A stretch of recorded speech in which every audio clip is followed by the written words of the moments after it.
ফিরলাম বিরতির পর।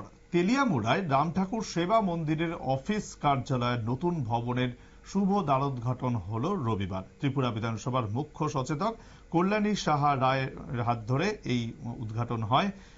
বহু বছর পুরনো এই সেবা মন্দিরের অফিস গৃহটি দীর্ঘ বছর একটি অস্থায়ী গৃহ থেকে পরিচালিত হয়ে আসছিল। আশ্রম কর্তৃপক্ষ বিধায়িকার নিকট আর্জি করার সাথে সাথেই উনি ওনার বিধায়ক উন্নয়ন তহবিল থেকে অর্থ প্রদান করার ব্যবস্থা করেন। ফলে অতি অল্প সময়ের মধ্যেই সুবিধাযুক্ত একটি নতুন অফিস গড়ে তুলতে সক্ষম হয়।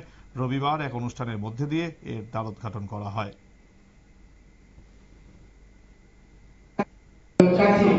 ঠাকুরের যারা শিষ্য তাদের কাজে একটা অফিস ঘর একজন বিধায়ক হিসাবে সেটা আমি দিতে পেরেছি। এটা আমার দীর্ঘদিনের স্বপ্ন ছিল যে আমাদের ঠাকুরের মন্দিরে একটা কিছু যাতে বিধায়ক উন্নত তহবিল থেকে আমি করতে পারি, সেটা আজকে এই স্বপ্ন খানিকটা হলেও পূরণ হয়েছে। আগামী দিনে আরো কিছু করার পরিকল্পনা রয়েছে বিধায়ক এলাকা উন্নয়ন তহবিল থেকে।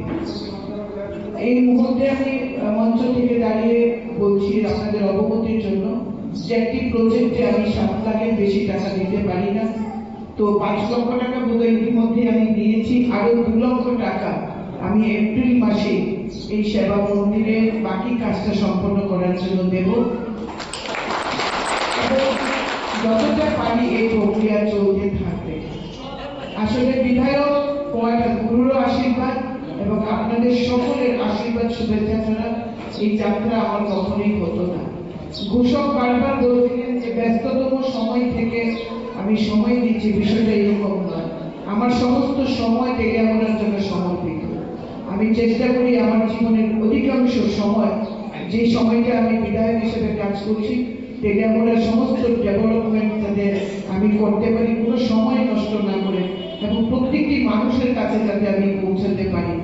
ব্যক্তিগত এদিনের অনুষ্ঠানে বিধায়ক ছাড়াও উপস্থিত ছিলেন তেলিয়ামুড়া পুর পরিষদের চেয়ারম্যান রূপক সরকার, রাজ্য রাম ঠাকুরের ভক্তদের নিয়ে গঠিত কমিটির রাজ্য সম্পাদক, তেলিয়ামুড়া আশ্রমের সম্পাদক, সভাপতি সহ অন্যান্যরা।